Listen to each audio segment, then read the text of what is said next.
Yes, we are. We are live. Okay. Yeah, we are live. We're in a different setting today. Where are we, Darren? We are in Oxford University sports ground down on Iffley Road, where Roger Bannister ran the first 4-minute mile almost 100. Was it 100 years ago? Not quite. no. Close. It was. Yeah, I think it was in the 60s, I believe. So this was the track where it was a cinder track at the time, where he broke the 4-minute mile. And the interesting thing about that was that scientists at the time were so convinced that a man couldn't run a 4-minute mile that they thought that he may spontaneously combust.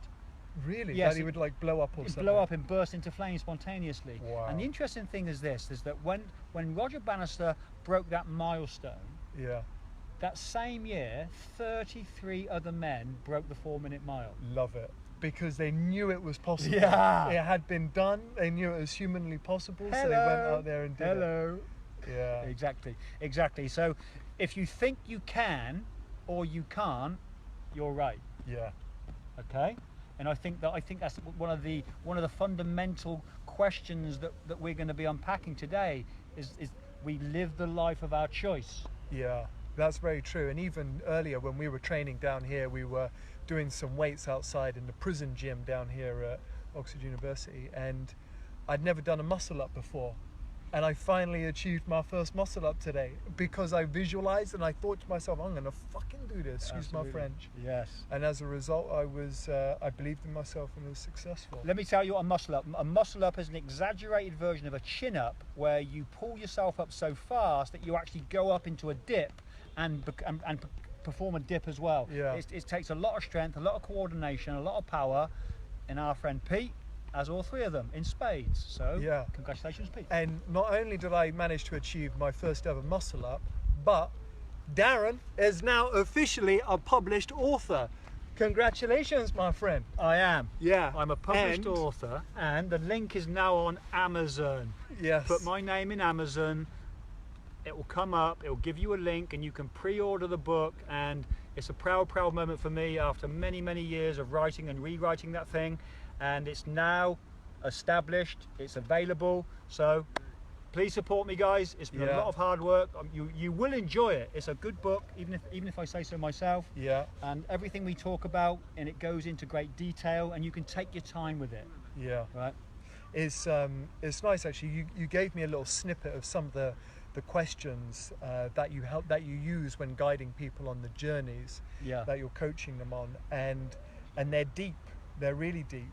But what the deepest aspect that you shared with me today were the 12 ancient lessons from Sanskrit. Okay. Yeah.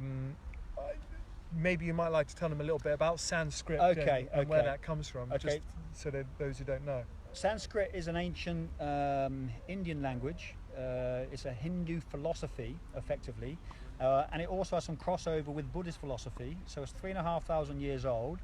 And everything that we talk about, whether it's in Sanskrit or if it's in Aramaic or whether it's Hindu or whether it's Buddhist or whatever language we talk in, nothing is new under that sun. No, it's not, is it? Nothing is new under that sun. Everything that has been said has already been said many times. So whenever I talk about a particular philosophy or a belief system, either Pete or me or anybody for that matter, we are all standing on the shoulders of giants. Yeah. Who stood on the shoulders of giants. Yeah, and you're just bringing it to the surface and making other people aware and showing them how it's helped you and helped me and helped other people, so that maybe you guys can also benefit and help from that too.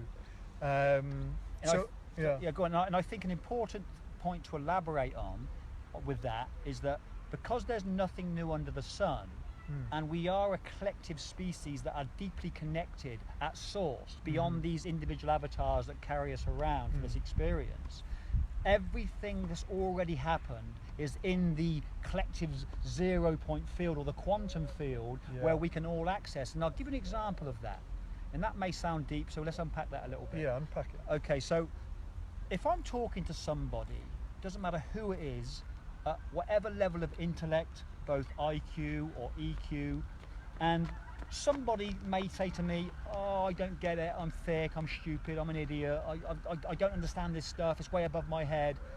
If I can talk in a language that they understand, break it down in simple, easy to understand terms, and then they start to get it, right? They start to nod their head because they begin to relate to what I'm saying and they can understand it. Now, my question is this: where does that point of knowing come from? The point of reference of knowing what I'm saying is resonating now as a truth. Where is that coming from? Yeah, and I think it's coming from a sense of feeling.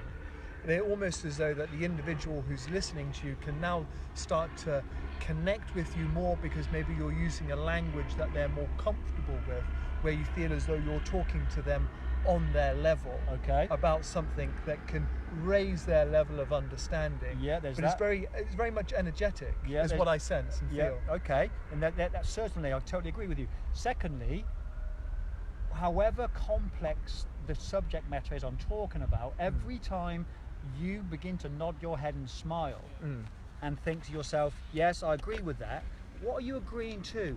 You are already agreeing to something that you know fundamentally laying half asleep in the dawning of your knowledge. Yeah. That's the important thing. It's laying half asleep, dormant in the knowing of your everything. Because what are you doing? You are accessing a part of you which until that point you hadn't accessed before. That doesn't mean to say you didn't know it. My point being is that we know everything already.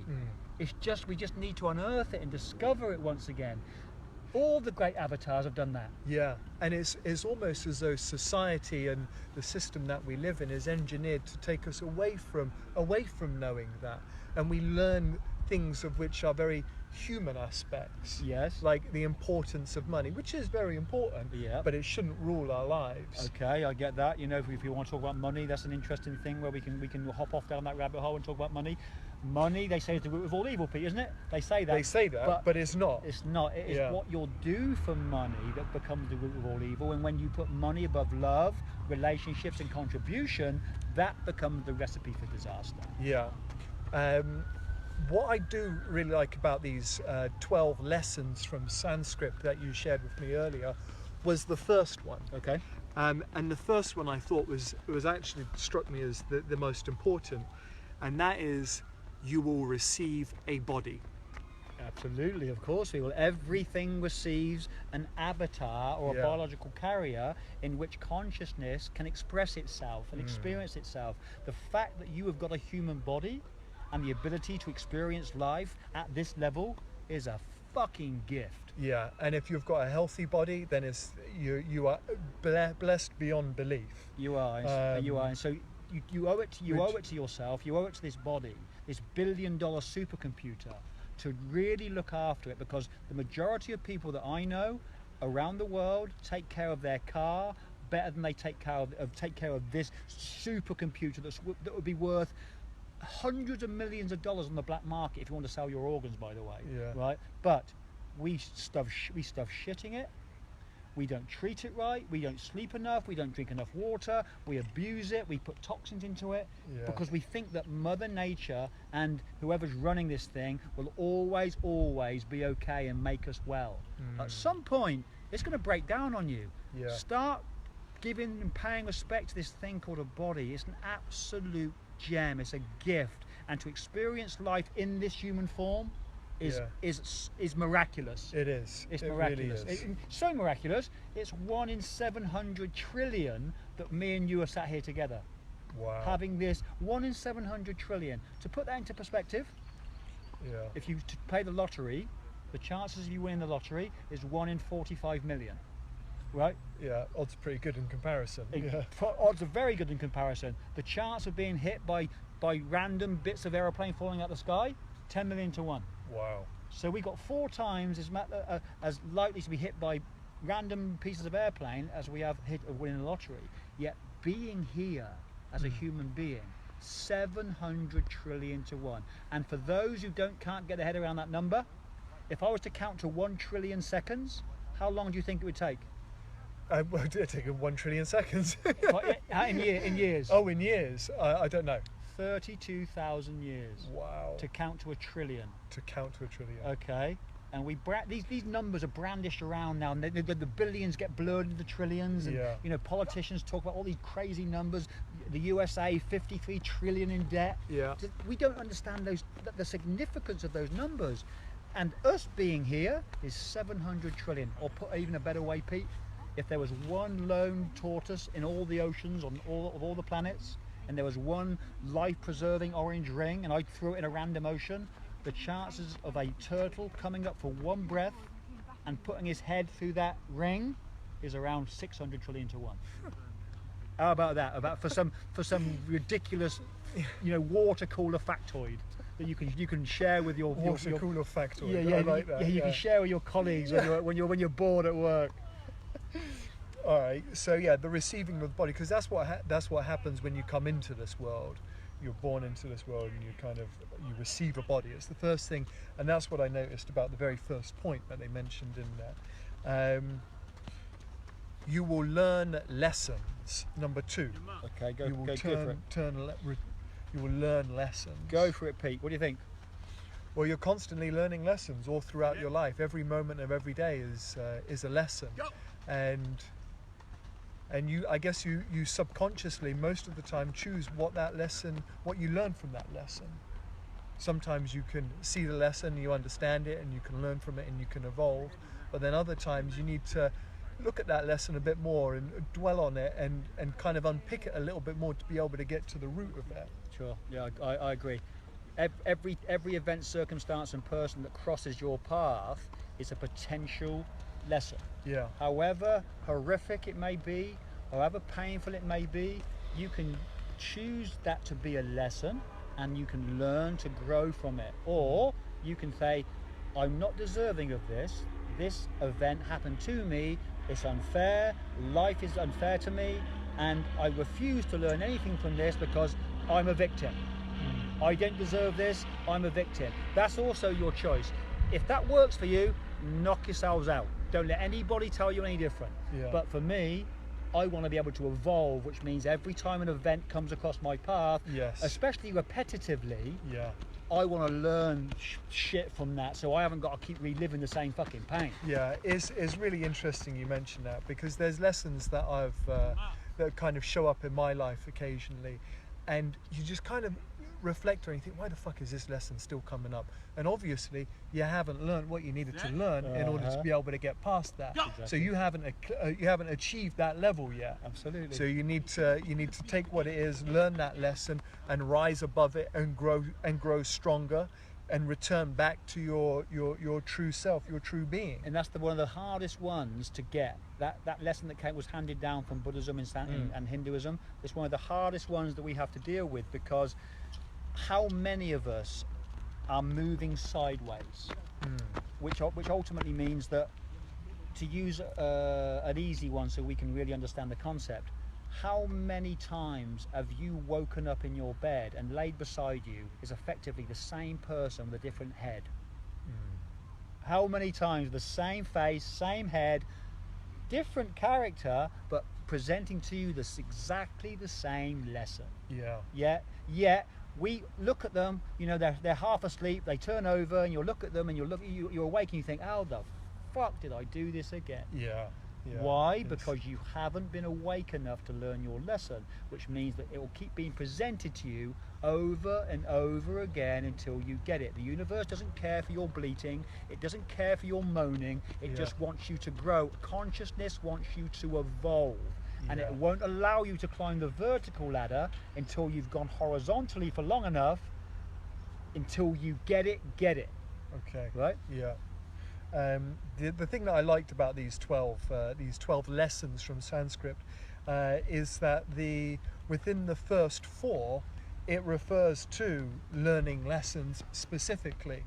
So the third one, there are no mistakes. There are only lessons. Absolutely. There are no mistakes. You can call it a mistake. You can claim it's a mistake. That is also your right. I want to think, okay, it's happened. What can I do about it now to allow my life to have a little bit more clarity, a little bit more closure? Because I can either think, no, I'm not going to learn from that. That person did this to me. he cheated on me, she stole it from me, my business was ruined because of X, Y, and Z. No, I'm not going down that path.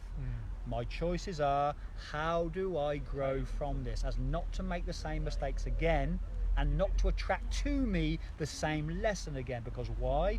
We go sideways until we get it. Yeah, and you'll never elevate your level of understanding and being unless you start to make note of those lessons that need to be learned. Totally. And learn from those lessons. Totally. Okay, so that was number 3. The fourth one, a lesson will repeat itself until it is learned, which is what we've been saying. We've been discussing that over and over again. We haven't got to elaborate too much on that. Until you've learned the lesson, you're going nowhere. You will be presented the same people with different faces and different hairstyles, same events, same circumstances, maybe dressed up a little differently, but ultimately it will be the same fucking lesson. Are you awake and are you listening? Yeah. And are you learning predominantly? Because if you don't, guess what? You're going horizontal your whole life. Yeah. And I've been horizontal, and it's we all have, Pete. We're all trying to figure this shit out. I said last week. We're all trying to fucking wing it. We're all winging it. We're all winging it, including the most genius fuckers on this planet. They're all winging it. They're all winging it. Again, another one from the 12 rules. Learning lessons will never end. You will constantly learn lessons. Even once you think you learned your lessons. That's the tough one. That's the tough one. Why? You're always a student. Yeah. Why is that so tough? Because this place, this planet Earth, it's a school, it's a university. It never closes. The teachers never go home, and the lessons never stop coming. Not until you've taken your final breath on this mortal coil. And guess what?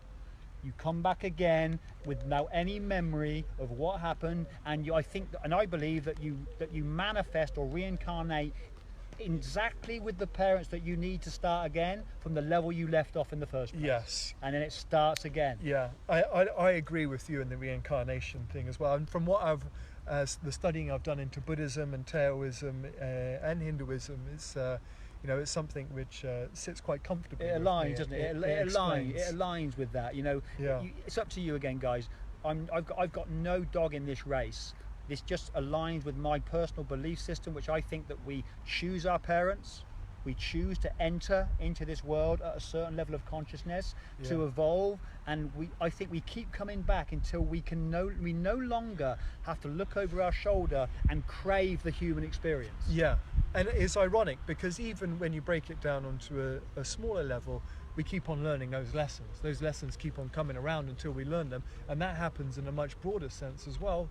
Through our life, we live life and we die, and then we reincarnate, and we continue reincarnating until we actually raise our level and learn the things that we have to learn to be able to escape this realm which we've been confined to. And that's interesting, isn't it? Because I have friends of mine that I have this discussion with, Pete, a lot, and although this place is beautiful, it's also a very, very traumatic and difficult place to be for a human being. It is absolutely stunning. Look where we are now. Look what we're doing right now. But don't be confused. The human journey is one fraught with trauma, heartbreak, rejection, abandonment, and all the emotions, the full gamut of emotions that we have to go through on a daily basis. And so it's not an easy gig being a human being. It's not, no. Because we're born into this body without any instruction booklet, born by parents who themselves had no instruction booklet, and what are they doing? They are just winging it also and imparting their two-parent model onto the child, telling them what's right, what's wrong, what to believe in, what not to believe in, shoulds, coulds and woulds, and all the no shoulds, no coulds and no shoulds. Right? And so it's difficult. It's not an easy gig. It's not an easy gig. No, it's not an easy gig. And it's your attachment, we crave it, and your attachments in life are always highlighted, which leads nicely on to the next point, is others are merely mirrors of yourself. Absolutely, totally. What you see in somebody else, you see in yourself. And we've had this discussion, Pete, 1,000 times, literally, I'm not exaggerating. No. Because whatever you don't like in somebody, you don't like about yourself. But the thing with not liking something about somebody is this: the ego does its best to hide that from you. And so what does the universe do, or God, or however you language him? He presents to you the circumstances or the people that force you to look at yourself and unearth and unmask the shadow. The ego is the shadow, right? And it doesn't want you delving around in the basement putting the lights on. Because if you do and you start cleaning house, you start to dissolve and weaken the ego's grip over you, and that he can't have, because the ego needs drama to sustain itself. Why does it need drama to sustain itself? Because it's the child in you. It's the scared little child that wants everything for itself on its terms. Right, it's like because the ego gets developed around 18 months anyway, so that becomes the separation of mine, I, myself, and me. So if you imagine a birthday cake and it's your birthday and you've got that character like, I want all of it. There's enough cake to go around for everybody. No, it's my cake. I want it all. Wow. Right? It's that same mentality. You know, I don't want to share you. I don't want people telling you things that's not true, because I'm the one that knows you the best. I protect you. You know I protect you. Don't listen to them. Just listen to what I tell you. It's the child mind trying to protect you, but you're now an adult and you know better. Yet when the child awakens and starts screaming for attention, right, you go into child mode and you see the event through the eyes of the child. Yeah. Deep. That is deep. That's really deep. So it's almost as though you should kind of be a little bit compassionate towards oneself in order to understand that a lot of the time when you're reacting in some ways is actually just this kind of 4-year-old, 3-year-old or 18-month-old kid that's acting out some traits that he didn't even know he was learning at the time. Absolutely. And that would have come around in a completely subconscious setting, which he had no awareness of. That's it. And then still plays out as a program into the future life, which could massively fuck him up. Yeah, absolutely, Pete. Well put. And that's exactly the process of what's gone on. They learn something. They observe their caregivers and how they interact. And if one's passive, one's dominant, how does the father behave? How does the mother behave? And they just monkey see, monkey do, copy and paste little replicas of them. Yeah. You know, because the first 5 or 6 years, the parents are your gods. Yeah. They're your gods. Like if my mother played the piano, she was the best pianist in the world. Yeah. If my dad was a good squash player at the local level, he was the world champion at squash. Yeah. So everything they taught me was gospel. I didn't question it. That's amazing. It just, whilst we're on this point, before we came, I was having a discussion with my father, and I was discussing about friendship and like how friendship was important and things, to be able to share things with people so that you can feel as though you're contributing and also kind of growing as a person. And when my father was growing up, my father was a missionary priest in Africa for many years. It was discouraged to actually have close friends. Okay, why is that? Well, I think it was part of the missionary work that he was doing. So he'd have to travel all the time. Okay. So he could be one place for a couple of years and then have to travel out somewhere else. Okay. But I also think it was maybe an outdated way of thinking that was passed through in the kind of Roman Catholic Church that could potentially subtract away from one's relationship with God. Yes, that would make sense. And as you know, in the Bible, he says very clearly, hate your mother, hate your father. Oh, does it say that? Yeah, oh, really? I didn't know that. Yeah, take a sword to the roots of all your attachments and slice them off at the root. Why is that? He's not literally saying to hate your mother and father. Yeah. He's literally saying if you're attached to these things, you can't follow me. Wow. You can't follow me because you are using idolatry with your parents and your siblings and your loved ones and everything else. Which is important, because at the end of the day, we can have beautiful human relationships and experiences, but ultimately we will leave this planet Earth alone. We come in naked alone, we go out naked alone. Yeah, and we can't take anything with us. No, we cannot. The Egyptians tried it, and look what happened to them. Yeah. They did. They did. They were buried with all their jewels and all their gold and diamonds. Absolutely. Yeah, and they got robbed. Yeah. Okay, so going back to the 12 lessons from Sanskrit. So others are merely a mirror of yourself was the last one. We didn't really clarify that, did we? We clarified that the what you don't like in somebody, well, you won't like about yourself, but because the ego doesn't want to show you that, the world presents to you people and events and circumstances which will highlight and trigger you. So you've got to look at it. See, most people push against that. They say, no, I haven't got that trait. I can assure you, if you sit with me, it will be subtle enough for me to highlight it and then bring that to your awareness so you can see where you carry that trait. Which is what I do. That's my gift, Pete, isn't it? And I think you know, it's a gift that not many people have, and that's why I like kind of spending time with you in life coaching sessions, even like this, is because it highlights that to me, and it makes me aware of it, and I think it's vitally important, because the unaware life is not really worth living. And unexamined life isn't worth living. Now, on the flip side of that coin, what you like about others, you'll like about yourself, or you'll want more of what they have, or they're an exaggerated version of something that you like about you. So that's when it says the world is a mirror, others are a mirror of you. That's exactly right. Either good or bad. Okay.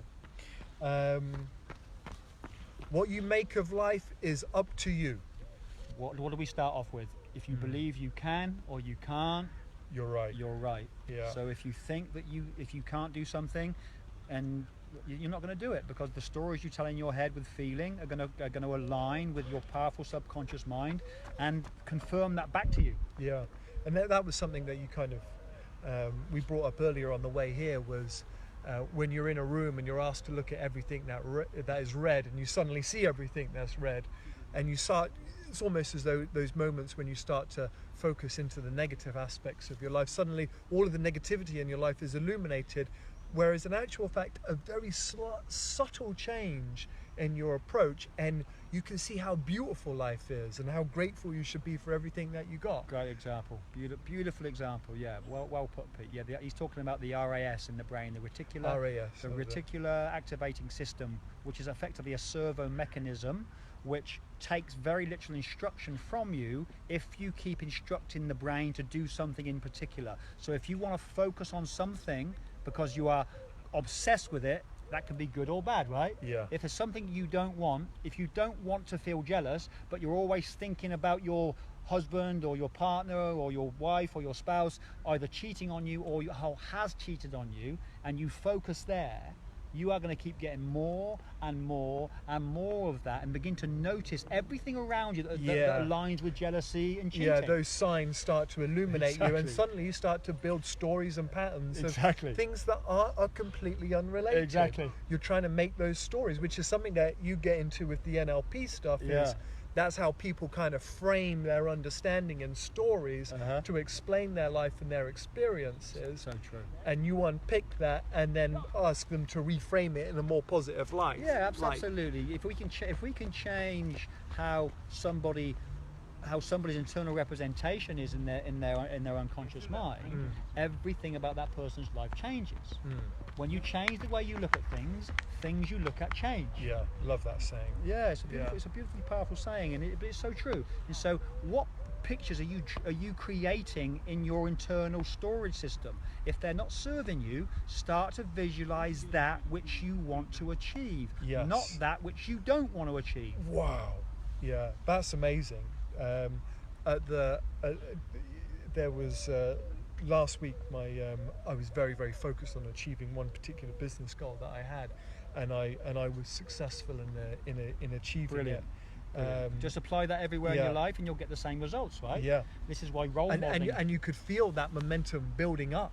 Yes. You know, there was a whole attitude around where you're very much living in the now, and you're building on that momentum of now. You're not waiting more than 5 or 10 seconds to go out there and do an action or say something. You just go with it. Yeah. You know, it's a bit like the runners down at the track here. As soon as the guy shouts go, you know, she's off sprinting down the track, and it's time to step up to the plate. Absolutely. So when you start making some progress, you start building hope, right? Yeah. And hope is a great initiator of momentum. Yeah. And you're also building not only hope but also the confidence and also you're helping to break down the conflict that you might have between action and no action. That's it. And without action, what happens? Nothing. Nothing. Yeah. I'm slowly starting to learn this stuff. Thanks to, he's getting it. Yeah, getting it, but not quite. Got it.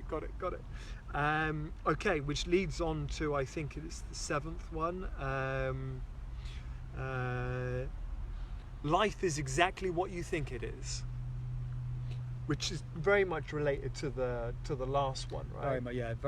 Very similar. Well, I think we can go a little deeper with that. Go a little deeper. Because everybody has got a default home, a default emotional home. So yes. I'll give you an example.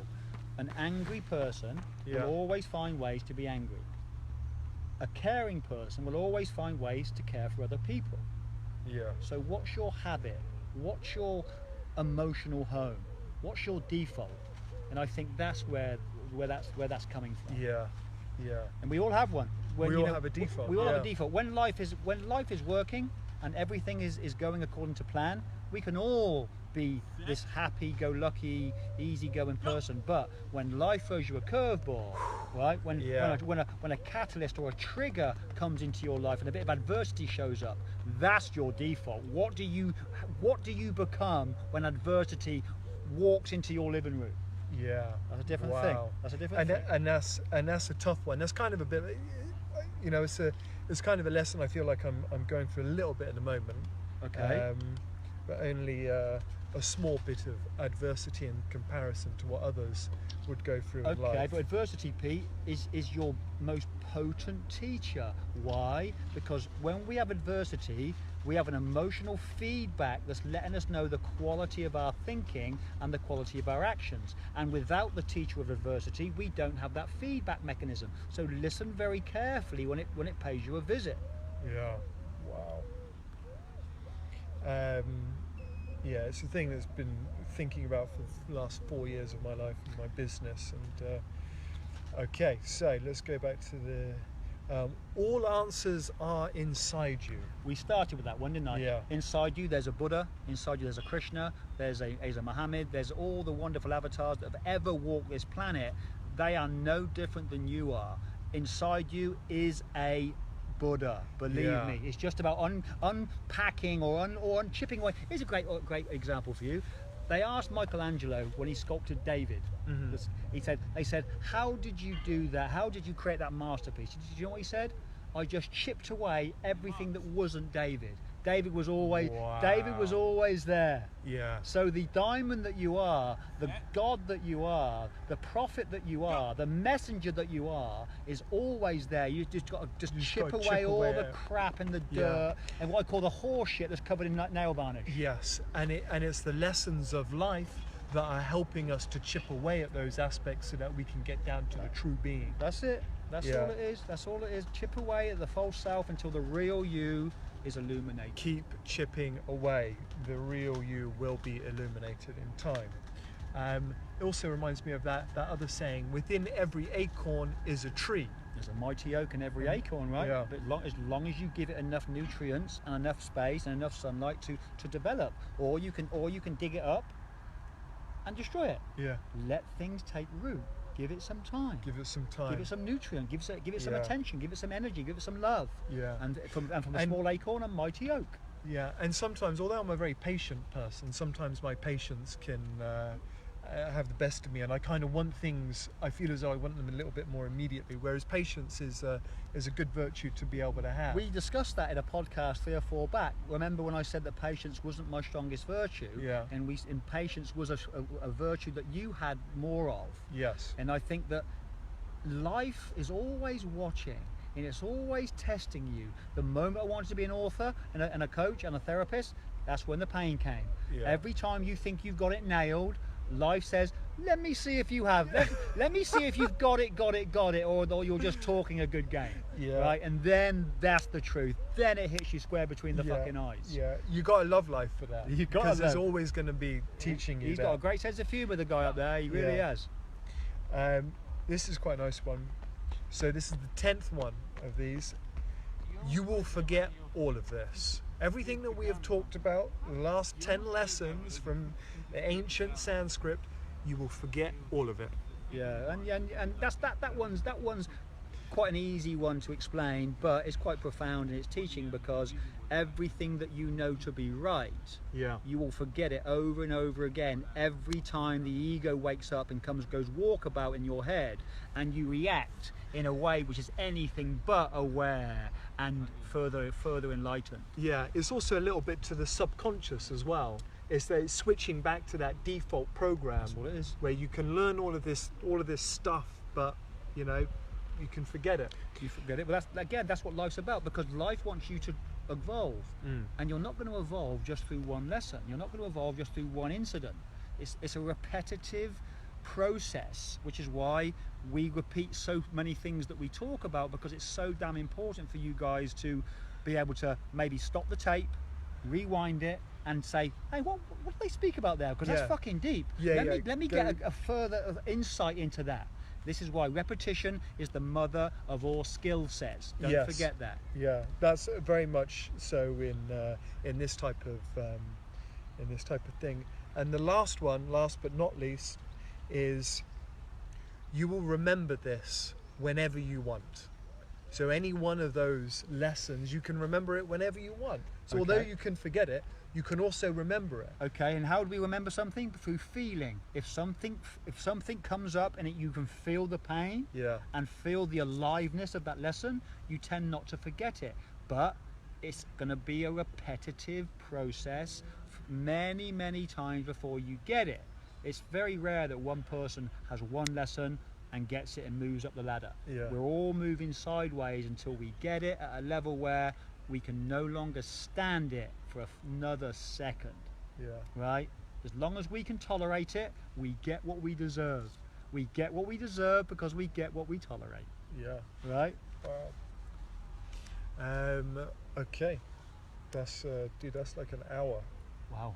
That flies by, doesn't it? Yeah. Time really is a relative concept. Yeah. Let's just so that you can kind of have a little look at the area where we're at now. We will just kind of pan it around a little bit so you can have a look. It's a beautiful setting, this Oxford University Sports Complex. It's stunning. It's so peaceful. But that hour went very, very fast.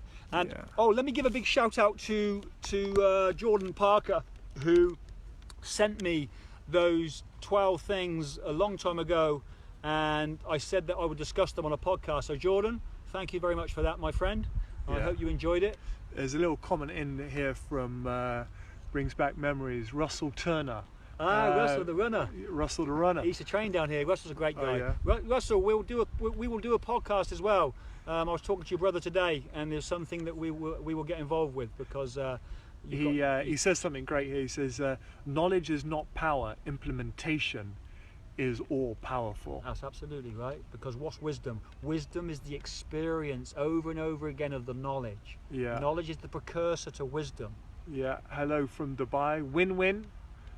Hello guys, everybody who's watching, Leon down at Bodrum Kebab, and everybody else what is watching, don't forget, go to Amazon, put my name in, and look at the book that's now available for pre-order. And I really appreciate your support, guys, and we will see you in another couple of days. All right guys, thanks very much for watching, and peace. Be legendary.